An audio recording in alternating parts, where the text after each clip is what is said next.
Do you ever feel like you only get ugly guys? Like all the men that you pull aren't hot or aren't attractive or not as attractive as you or just not interesting, not cool, not having any chemistry with you whatsoever, and you're like, I'm gonna date him anyways because I can't find somebody else? Well, here's what you're gonna do.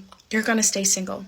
I'm serious. Stay single, because it's not worth to be dating somebody who you don't find as attractive or who you don't find attractive at all, just because you don't want to be alone.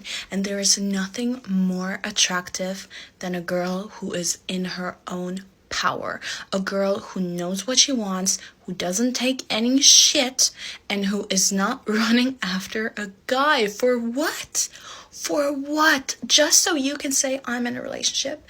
Just so you feel like somebody loves you and validates you? Well, princess, you can do that. You can do that yourself, okay? You don't need a guy for that. And you especially don't need a guy who you are not attracted to. Just because you're... So how do you deal with the possibility that you might be single forever? This was really hard for me because I was a desperate bitch. I was really codependent, and I relied on other people to validate me and make me feel loved. Society taught me that you were not valuable if you were single. You were only valuable if you were coupled up. And that's some bullshit. My single friends seem a lot happier than most of the married couples I know. So what I did is I found some single friends on this platform and in real life who are living their best life. They have built a life that they absolutely love by learning to enjoy their solitude, by rediscovering their hobbies and creating new ones, by being their best companion, and by decentering romantic love from their life. They instead have looked for love in multiple other avenues, loving themselves, appreciating love from their friendships, from their family members, and from their community. Look, if history tells us anything, it's that the majority of women through history did not marry for romantic love. They married because their parents arranged it, because they were purchased through a dowry or slavery, or because it was their only option to get protection and provision, because they never had equal rights. I feel like it wasn't until the Disney movies where we all got brainwashed into thinking that romantic love led to a happily ever after, and that romantic love was our highest purpose, when really our highest purpose is to live a life that you are proud of and to love yourself. So I have worked really hard to create a life that I love and also to protect my peace. If a partner comes along that matches me and we fit well into each other's lives, then I am so open for that. But I will not allow someone into my life who is not my match and who will destroy my peace and who will destroy the life that I have worked so hard to create. Because that's not fair to them either, that you're settling. And then you're going to spend the rest of that relationship trying to make them something they are not. Let's just love ourselves.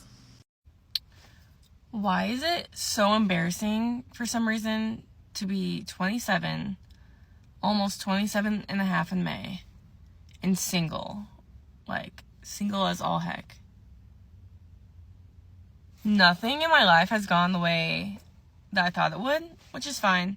But I really never thought I would be this single at 27 when all I am, or all I want, is at least a relationship, a partner, a best friend, someone to live a life with, build a life with, get married, have kids, the whole shebang.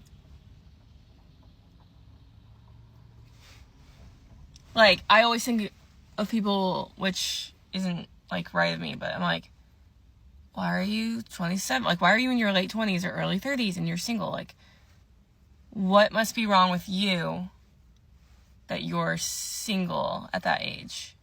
But then I think of myself, I'm like, I am not perfect at all. I am not perfect at all. So I get it. I'm like, it might not just be them, but it, like, I'm just rambling at this point, but all I'm saying is, can this just be the year where I find my person? And while I'm on that, where are all the good, Christian, nice men? Where are the people that don't give up when times get tough? Where are the people that actually mean what they say? It's like, literally everyone around me is engaged, getting married, having kids, having their second and third kids, like, and I never thought I would be the single friend. I never thought that would be me. So, that's cool. I also hate dating apps. Like, I don't want to meet someone on a dating app. I want to meet someone genuinely in real life and have it go like that. Unless anyone on here. But, so if you're in the central Illinois area, or really any state, because I'm graduating this May with my master's. My lease is up in June. I can go anywhere, okay? I can literally move it to any state. And it's really crossing my mind right now to just go. So, central Illinois area or anywhere that's warm, has mountains, water, please comment below if you love God. It's number one. But why does it feel so embarrassing to be single at 27 when I just want to be starting and living a life with someone and having kids, like, at least by 29, you know?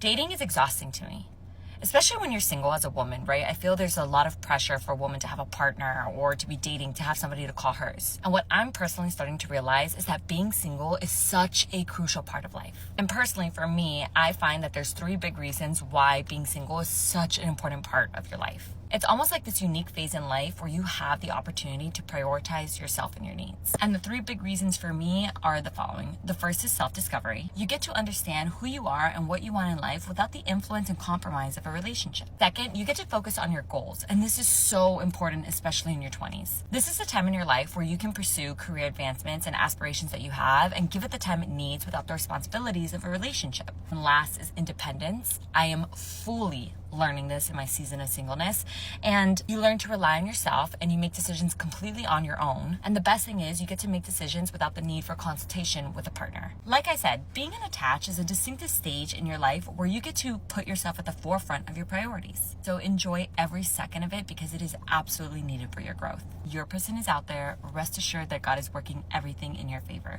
So take this time of singleness and focus on you. You know why I'm never going to shut up about being a single girl who lives alone is because I am the first woman, not only in my family, in my entire lineage, who's able to live alone. My mom was never able to live alone. Her mom was never able to live alone. Her mom was never able to live alone. Multiply that times infinity for the rest of forever till the beginning of humanity. And it actually is that deep. If you're a girly who's living right now in your own little apartment, can afford your own bills, can pay your own rent, you don't rely on your family, you don't rely on a man in your life to financially provide for you, you're quite literally breaking generational trauma. I can literally say it started with me. My sisters, everyone after me, I was the first. I was literally the first woman in my entire female lineage to live alone. It is that deep, and that's fucking crazy, and I will not shut up about it. I am positive that you are the most unattractive man I have ever met in my entire life. You know, in the short time we've been together, you have demonstrated every loathsome characteristic of the male personality and even discovered a few new ones. You are physically repulsive, morally reprehensible, vulgar, insensitive, selfish, stupid. You're not even interesting enough to make me sick. A lot of people would not understand this philosophy, but fuck it. I'm gonna say it anyway. I'm not gonna just be with anybody on a romantic level for the sake of love. Love is truly the bare minimum when you love yourself. Over here, we look at character. We smell your aura. We pay attention to your energy signature. Are you a liability or an asset? Are you adding value or you subtracting? You know, we pay attention to all that. Because what does love got to do with it? I love everybody, but I ain't going to spend majority of my time with you.